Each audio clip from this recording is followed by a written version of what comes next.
ఆదిలాబాద్ జిల్లాలో నేడు ప్రధానమంత్రి నరేంద్ర మోదీ పర్యటించనున్నారు. రాష్ట్రంలో దాదాపు 6,700 కోట్లతో చేపట్టే పలు అభివృద్ధి కార్యక్రమాలకు శంకుస్థాపన, ప్రారంభోత్సవాలు చేసిన తర్వాత భారీ బహిరంగ సభలో పాల్గొని ప్రసంగిస్తారు.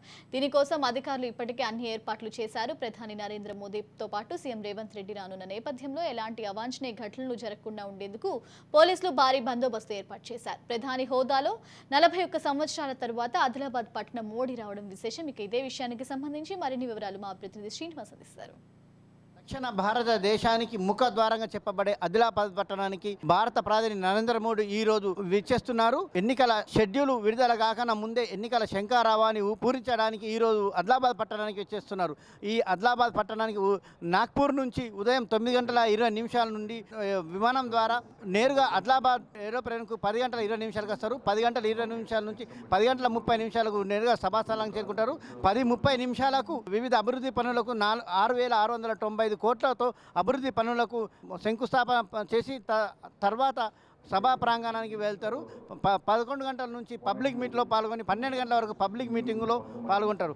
అయితే ఈ ఎన్నికల శంఖారావం పూరించడానికి వస్తుతో ఇక్కడ భారీ ఏర్పాట్లు చేశారు.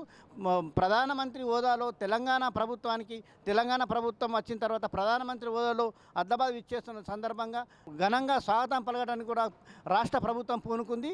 అందుకోసమే ముఖ్యమంత్రి కూడా రేవంత్ రెడ్డి కూడా అరగంట ముందు వస్తున్నారు. 9 గంటల వరకు రేవంత్ రెడ్డి వస్తున్నారు. అలానే గవర్నర్ తమిళసైలు కూడా ఇక్కడికి వచ్చేస్తున్నారు. వారికి రాష్ట్ర ప్రభుత్వం తరపున ఘనంగా స్వాగతం పలకడం కోసం ముఖ్యమంత్రి మరియు గవర్నర్గా విచ్చేస్తున్నారు. అయితే ఎన్నికల శంఖారావాన్ని పూరించడానికి వస్తున్నారు కాబట్టి ఇక్కడ ప్రతిష్టాత్మకంగా కూడా భారతీయ జనతా పార్టీ తీసుకుంది, భారీ ఏర్పాట్లు చేస్తుంది. రాష్ట్ర ప్రభుత్వంతో పాటు బీజేపీ శ్రేణులు కూడా భారీ ఏర్పాట్లు చేస్తున్నారు. అయితే ఈ సభతోటి బీజేపీ తన ప్రభావాన్ని చూపెట్టడానికి వస్తుంది. ఆదిలాబాద్ పార్లమెంట్ సెగ్మెంట్లో 7 అసెంబ్లీ సెగ్మెంట్లలో బీజేపీ కావేశంతో ఇక్కడ అంచనాలు కూడా భారీగా ఉన్నాయి. ఈ సీటు ఖచ్చితంగా గెలుస్తామన్న ఉద్దేశం కొద్దీ బీజేపీ శ్రేణులుగా దాదాపు 1,00,000 మందిని ఇక్కడ జన సమీకరణ చేయడానికి పూనుకున్నారు. ఏది ఏమైనటికీ ఈ సభతోటి బీజేపీ పార్టీ ఎన్నికల శంఖారావాన్ని పూరించిందని చెప్పవచ్చు. కెమెరామాన్ అశ్వక్ అహ్మద్ తోటి శ్రీనివాస్, రాజ్ న్యూస్.